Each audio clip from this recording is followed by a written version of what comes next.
আজকে আমি লাউ দিয়ে দুই রকমের আইটেম রান্না করব। তরকারির দাম যেহেতু বেশি, তো লাউ এবং লাউয়ের খোসা দুইটাই আমি রান্না করে নিব, কিছুই ফেলবো না। কারণ আমি বাঙালি, বাঙালি পারে না এমন কিছু নেই। তরকারির দাম যতই বাড়ুক, আমরা ঘুরিয়ে পিছিয়ে ঠিকই রান্না করে খেয়ে নিব। আসসালামু আলাইকুম। বাজার থেকে লাউ নিয়ে আসছিল, লাউ দিয়ে দুই রকমের আইটেম আজকে রান্না করব। লাউয়ের খোসা এবং লাউয়ের অর্ধেকটা কুচিয়ে নিয়েছি, আর সাথে লাউ গুলো কেটে নিয়েছি, সাথে শালগমও দিয়েছি কিছু, আর পেঁয়াজ কাঁচামরিচ যা যা লাগবে কেটে নিয়েছি। আর লাউয়ের খোসা এবং লাউ দুটো মিলিয়ে কুচি কুচি করে নিয়েছি। কালারটা দারুণ হয়েছে, সবুজ সাদা মিলিয়ে সবজিটা দেখতে খুবই সুন্দর লাগছে।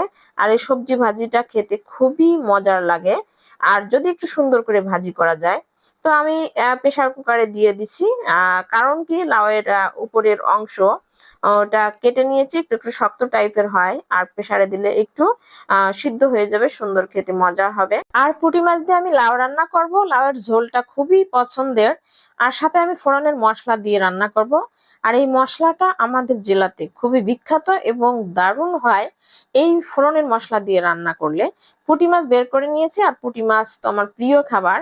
আর ছোট মাছ গুলো দিয়ে যে কোনো তরকারি রান্না করলে আমার খাওয়াটা একটু বেশি পরিমাণে খাওয়া হয়ে যায় আর কি। অনেকের কাছে হয়তো ভালো নাও লাগতে পারে, অনেক জেলাতে আছে ফিক্সড যে কোনো তরকারির সাথে ফিক্সড যে কোনো মাছ রান্না করা হয়।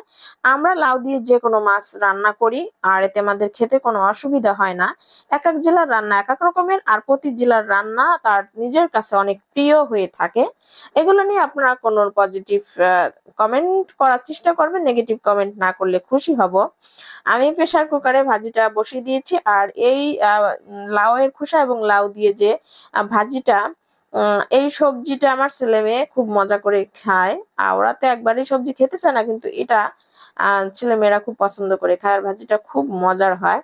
আমি মশলা কষিয়ে নিয়েছি, এদিকে আমি পুঁটি মাছ গুলো দিয়ে একটু সুন্দর করে কষিয়ে মাছগুলো তুলে নেব, যেহেতু ছোট মাছ ভেঙে যেতে পারে।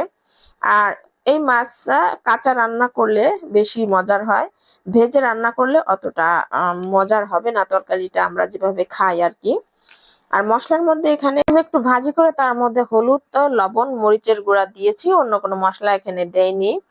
আর ফোড়নের মশলার মধ্যে জিরা তো আছেই, আর আমাদের জেলাতে জিরাটা একটু পছন্দ করে বেশি, মাছের সাথে আমরা জিরা দেবই। আর যে কোনো মাছের সাথে জিরা একটু দিলে মাছের গন্ধটাও চলে যায়। মাছগুলো তুলে রেখেছি, এখানে আমি লাউগুলো সুন্দর করে কষিয়ে নেবো। লাউয়ের ভিতরে শালগমও রয়েছে, আর দুইটা তরকারি একসাথে মিশিয়ে রান্না করেছিলাম। সত্যি বলতে কি, শীতের তরকারির আসল যে মজাটা সেটা পেয়েছি। আর শীতকালীন সবজি যে কোনো মাছের ঝোল খেতে তো দারুণ লাগে। ঝোলের পানি দিয়ে মাছগুলো দিয়ে সুন্দর করে রান্না করে নিয়েছি, এবং ফোড়নের মশলাটা এই মুহূর্তে দিয়ে দিলাম।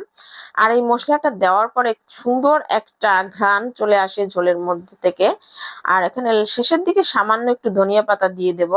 আর ধনিয়া পাতা বেশি দেব না, তাহলে রান্নার স্বাদ গন্ধটা চলে যাবে। ধনিয়া পাতা গন্ধ হয়ে যাবে। এর জন্য ফোড়নের মশলার ভিতর অন্য কিছু আর না দিলেও চলে, দিতে চাই না। আর রান্নার শেষে তো এই যে এক গাদা থালা বাসন, এগুলো তো হয়েই থাকে। ধোয়ার কাজ শেষ করতে না করতে আপনাদের কাছ থেকে বিদায় নিচ্ছি। আল্লাহ হাফেজ।